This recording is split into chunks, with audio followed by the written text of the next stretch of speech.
يا مساء السعادة، عايزة تعمري تلاجتك وتعمري الفريزر بتاعك بما اننا ايام امتحانات، وعايزة كده تغذي الولاد. تعالى اما اقولك على حبة حاجات تحطهم في الفريزر هيريحوكي جدا جدا في العشاء وفي الغداء وفي اي شيء. هيكونوا المنقذ بالنسبة لك. عايزة يعني تعملي حاجة وتبقى المنقذ بالنسبة لك، تعالى اتفرجي على الفيديو ده. قبل اي شيء نسمي الله ونصلي على الحبيب ونبتدي مع بعض ونقول يا رب. اول حاجه جبنا بصلايه وحبايه من الطماطم وقرن فلفل حامي وقرن فلفل بارد زي ما انت عايزه، وضربنا الخليط ده حلو جدا في الكبه زي ما انتم شايفين كده. تمام. وجبنا مصفى وهنصفي منه كل الميه بتاعته. طبعا بدل قلنا هنصفي يبقى كده احنا عرفنا هنعمل ايه. احنا هنعمل كفته، بس كفته فراخ. معانا صدر فرخة وقطعناه كده وهنفرمه كمان في الكب، بس بنحاول نطلع كل المية وكل السوائل اللي موجودة في الخليط بتاعنا ده. تمام يا قطتي؟ تمام. صلى على النبي بقى، صلى على النبي كده. و حط لايك علشان الفيديو بتاعنا ده مهم جدا، والفيديو بتاعنا ده هيعمر لك الفريزر بتاعك. يعني يا ست اعملي زي حالتي كده، جبت فرخة حاسه ان هي كبيره علينا شويه، قمت واخده الصدر بتاعها اعمله وجبه تانية. تمام. حبة المكونات اللي هنضيفها مع الكفتة دي هتعمل لك وحياة ربنا وجبة كاملة كاملة متكاملة كده لل... للغدا. تمام تمام. صدر الفرخة وزي ما انتم شايفين حطيت عليه معلقتين كبار من النشا، وحطيت على الخليط بتاعي، وحطيت عليه حبة من الكزبرة، ما كانش عندي طازة جبتها من الفريزر. حطيت بقى البهارات بتاعتنا، ملح وفلفل وكمون، ولو عندك بقى بهارات فراخ او بهارات الكفتة برضو تحطها فيه. تمام تمام. ملح وفلفل وكمون وكزبرة وبابريكا. وكمان حطيت، بس انا ما صورتهمش، معلقتين من البقسماط الناعم، لان دايما صدور الفراخ بيبقى فيها كده نسبة اصلا سوائل عكس اللحمة. يعني عند اللحمة ممكن تكتفي بده بس. وقلبتهم مع بعض حلو جدا، وابل ايدي وابدأ اصبع زي ما انتم شايفين كده. تمام. وهنخلصها كلها معانا ونحطها في الفريزر. وده اول مكون معانا، هتطلعيه تحطيه في الاير فراير، هتحطيه في القلايه بتاعتك، هتقليه على النار، هتحطيه في صينيه بطاطس. هتعملي زي ما تعملي. انا بصراحه عاملاهم مخصوص لاولادي، لان ساعات بهنج بالليل وما بقدرش اقوم اجهز عشاء. حتى لو اللهم بارك يا رب ممكن جوري بنتي تقوم تحطها في الاير فراير او في اي حاجه وتعمل لها سندوتش وتبعد بعيد عني. اهو كده. هنصبع كل الكميه زي ما انتم شايفين كده بالظبط. صبعها بقى على خله، صبعها على ظهر معلقه، صبعها زي ما انت عايز. ودي كانت معانا ما شاء الله كفتة الفراخ، طعمها فوق الخيال. تحطها في الفريزر عندك، ودي اول وجبة معانا. طيب جبنا صدر الفراخ التاني. لا، وانا اصلا شاريه صدور فراخ بس في دي، انما في الاولانيه كنت جايبه فرخه بامانه الله، وطلعت منها الصدر بتاعه وعملت وجبه زي ما انتم شايفين كده، وعدد ما شاء الله الصوابع بتاعت الكفته. دي بقى تتبيله حلوه قوي للبانيه. انا هنا تبلت معاكم البانيه بس. وبعد كده انا بقى ايه عملته انا بقى وحطيته في الفريزر من غير ما اصور المقطع بتاع البقسماط والبيض. بس احنا طبعا شاطرين وعارفين احنا بنعمل ايه. حطينا خل، وحطيت عصير ليمون، وحطيت كمان توم بودره وبصل بودره، وحطيت ملح وفلفل وكمون، ومعلقه من الكزبره، والسبع بهارات وكركم، وكمان بهارات فراخ. وقلبت كل الكلام ده ببعضه بايدي، وهسيبها بقى احفظها في التلاجة لحد تاني يوم. عملت بيض وبقسماط ودقيق، وعملت كفرته معانا، عملت له الكفر بتاعه وحطيته في الفريزر كده. بقى في الاثناء دي حطيته كده، كنا لحد الساعه 1 بالليل تقريبا، وحطيته في قلب الفريزر التلاجة للصبح، وعملته وحطيته في الفريزر. ده برضو حلو جدا، بيتقلى معايا بسهولة جدا في الاير فراير او على النار.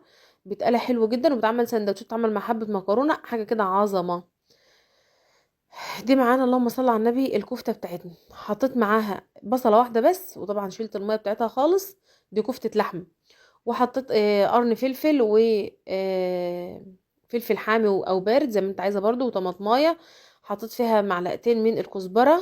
حطيت بقى الملح، ملح وفلفل اسود، ومعلقتين حلوين قوي من خلطه الكفته. تمام تمام. ما حطيتش بهارات كتير، حطيت ملح وفلفل في كفتة اللحمة، ومعلقتين كبار من خلطة الكفتة. وحطيت معلقة من النشا ومعلقة من الدقيق، ما حطيتش دقيق تقريبا في الوصفة دي. واللهم صل على النبي هرستها في الكبة كده، وحطيت الكزبرة كمان معانا. وهبدأ اصبعها كده واحطها برضو في الفريزر. طبعا تقريبا التصبيع على المقور ده منفعش، هبدأ اصبعها انا على خلة. مش عارفة كنت ناسية الخلة ليه. بس بهارات كفتة الفراخ ما نفعتش تتصبع غير على ظهر معلقة، على الايد بتاعة المعلقة. انها ما شاء الله كفتة اللحمة دايما بتلاقيها ماسكة نفسها كده، بنت ناس بنت ناس ومتربية، هتلاقيها كده ماسكة نفسها. انما الفرخة كده بما انها يعني فرخة وانثى فتلاقيها متدلعة كده، متدلعة ما بتثبتش. كده اهو صبعنا معانا الكفتة، وهنعمل الكمية بتاعتنا ونحطها في الفريزر. وبعد كده هطلعها اعبيها في اكياس الحفظ بتاعتها او في اطباق فبر زي ما انت عايزة، على حسب العدد اللي انت عاوزاه. وتطلعها تقليها برضك وهتبقى عندك حلوة جدا. احنا كده عملنا كفتة فراخ وكفتة لحمة وكمان عملنا بانيه، وتبلناه وحطيناه مع بعض في التلاجة. وهغطيها كده واحطها في الفريزر لحد ما تتجمد معايا. وبس ما ايه، حط تحت لو انت تعملها في صينيه حط تحتها ورق اللي انت بتقطعيه ده اللي هو الاسترتش، حطه تحتها الاول عشان تسهل عليك ان انت تعرف تطلعها من الصينيه. تمام تمام. هنعمل ايه بقى يا احلام؟ لسه طبعا لسه وصفاتنا كتير وجميله جدا جدا جدا.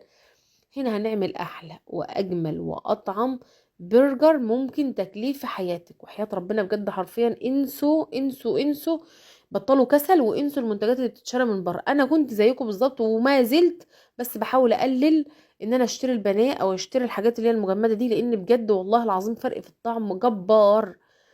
عملنا البانيه بطريقه المثلثات مع بعض قبل كده، اللي هي البانيه زي كوكي وزي الناس دي، وعملناه بطريقه حلوه جدا وكان حلو، وضفنا عليه بطاطس وضعفنا الكميه كتير جدا. اعملوا الحاجه في البيت يوم في الشهر. يعني انا من واحده مثلا عشان ايام امتحانات، مش هقول لكم ان ده حاجه مقدسه عندي، عشان ايام امتحانات والعيال بتسهر وبحس ان هو ان انا شايله ذنبهم بصراحه، ببقى عايزه اعمل لهم حاجه تكون مميزه شويه، وبحيث ان هم يعني لما احط لهم السندوتش مع كوبايه عصير مع كوبايه كاكاو مع اي حاجه تبقى نفسهم مفتوحه يعني. هنا عملت ايه؟ هنا اللهم صل على النبي، عملت فرمت اللحمه ناعم وعجنتها حلو. واللهم صل على النبي. كان معايا كوبايتين من فول الصويا، ده كيلو لحمه، ده كيلو لحمه مفروم. اما تعملي البرجر يعني حاول يكون لو ربنا قدرك يكون ايه تضاعف الكميه شويه علشان يجي معاك عدد كويس يعني. فول الصويا غلط يا احلام على البنين، احنا ما بنعملوش كتير، ما بنعملوش على طول. اما يكون حاجه كده استثنائي اوكي مش مشكله. انا لو اشتريتيه من بره هيبقى على 3/4 فول صويا والربع لحم، انما انت هنا حاطه كوبايه فهي مش هتفرق كتير. هو ليه غذاء جميل جدا جدا جدا، وممكن كمان تستبدليه بالبرغل مش مشكله. تمام تمام. ضربنا كده اللهم صل على النبي، ضربناه مع بعضه. فول الصويا مع البهارات بتاعتي. البهارات ايه بقى اللي انت حطيتها يا احلام؟ ممكن تكتفي ببهارات البرجر بس، ممكن ما تعمليش اكتر من بهارات البرجر بس. تمام تمام. وممكن تحطي ملح وفلفل وال اللهم صل على النبي، ملح وفلفل ومعلقتين من بهارات البرجر، هتفرق معاكي جامد. البهارات دي حلوه جدا يا بنات والله، بجد حلوه جدا جدا. البهارات بهارات الفراخ، بهارات الكبسه خطيره، بهارات الكفتة حلوة جدا، بهارات البرجر برضو حلوة جدا. البهارات اللي العطار بيعملها خلطة دي بصراحة جبارة بأمانة يعني. اهو كده ضربناهم كده مع بعض، وهنبدأ يعني شايفين باخد كمية بكمية، يعني باخد حبة بحبة علشان يتضربوا معايا كويس جدا، واقدر ادمجهم مع بعض. مع فول الصويا مش هيبان اصلا، يعني فول الصويا معاكي مش هيبان، فانت ما تخافيش منه يعني. دايما البرجر ما بيبقاش بهاراته كتير يعني. شايفين ما شاء الله الكمية معايا بقت حلوة، الكيلو عمل معايا كمية حلوة جدا جدا جدا. تمام.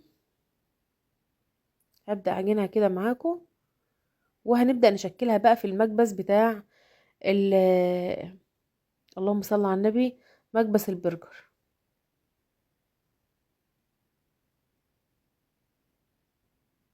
اهو زي ما انتم شايفين كده. هتعمليها كور، ممكن تكورها كلها مع بعضها كأنك بتستخدمي عجينة بالظبط، وتكورها كلها مع بعض عشان يبقى كلها بمقاس معين ومقاس واحد. شايفين الجمال؟ ممكن تعملوها في علبة جبنة نستون او اي غطا برطمان، وتعملوا التجاعيد بتاعتها دي بسكينة يعني، او ممكن ما تعملوهاش يعني، ما بحسش بصراحة ان هي فرقة كتير يعني. اهو تعملي، حاولي تظبطي ايدك، طبعا ايدك مش ميزان، لو عندك ميزان ممكن توزنيها لو انت عايزه بالظبط يعني. اهي، وكل كيس تحطيه في ارضيه المكبس، وتلف عليه كده وترص ترص ترص، وتحط في الفريزر وتستخدميه مباشر.